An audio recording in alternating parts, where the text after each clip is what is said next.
Hi students, வணக்கம். இப்போ என்ன பார்க்க போகிறோம்?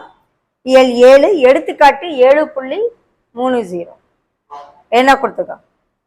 களிமண் கொண்டு செய்யப்பட்ட 24 சென்டிமீட்டர் உயரமுள்ள ஒரு கூம்பை ஒரு குழந்தை அதே ஆரமுள்ள ஒரு உருளையாக மாற்றுகிறது. ரெண்டுடைய ஆரமும் ஒன்னே ஒரு.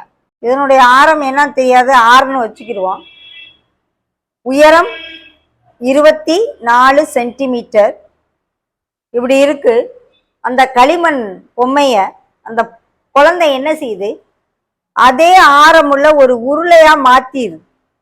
என்னவா மாத்திருது? உருளையா மாத்திருது. ஆரம் இதுக்கும் அதே தான். அப்படின்னா இதனுடைய ஹைட் என்னன்னு கேட்கலாம். ஸோ வடிவம் தான் மாறி இருக்கு. கன அளவு அதே களிமண்ணை வச்சுதான் அப்படியே செய்யுது. கூம்பா இருந்ததை உருளையா செய்யுது, அவ்வளவுதான். அப்ப கூம்பின்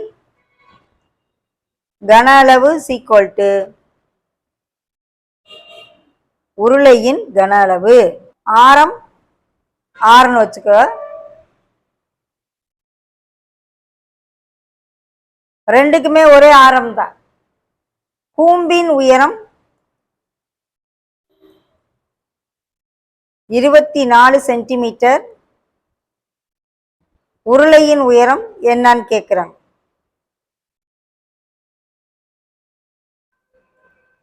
கண்டுபிடிக்கப்படும். கூம்பின் கன அளவுக்கு என்ன formula? 1/3 pi r squared H. உருளையின் கன அளவுக்கு பை r ஸ்கொயர்டு ஹெச். இது ஹெச் வேற, இது ஹெச் வேற. ஸோ இதை H1 இதை H2ன்னு வச்சுக்கிடுவோம். ஓகே, இது என்ன தெரியாது, H2.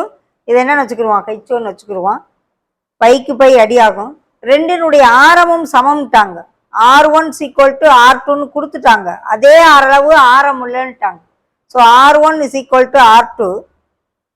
Okay, R1 equal to R2. ரெண்டுமே சேம் ரேடியஸ். அதனால ஆரம் R என்க, அதாவது R1 ஈக்குவல் டு R2ன்றனால ஆர்னு காமன் எடுத்துக்கணும். அடுத்து என்ன நம்ம கையில் இருக்கு? 1/3 H1 அப்படிங்கிறது கூம்பின் உயரம். H1ங்கிறது என்னது? கூம்பின் உயரம். எவ்வளவு? 24. அப்போ H2 என்ன?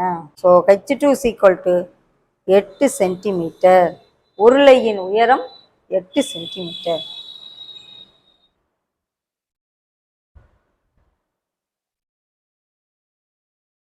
ரெண்டு கன அளவையும் ஈக்குவேட் பண்ணி தெரியாத குவான்டிட்டியை கண்டுபிடிக்க வேண்டியது, அவ்வளவுதான்.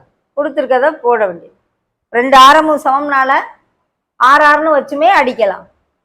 இல்லைன்னா R1 ஈக்குவல் டு R2ன்னு போட்டு அப்பையும் அடிக்கலாம். பை அடிச்சாச்சு. 1/3 கூம்பினுடைய உயரம் 24ன்னா உருளையின் உயரம் கண்டுபிடிச்சு.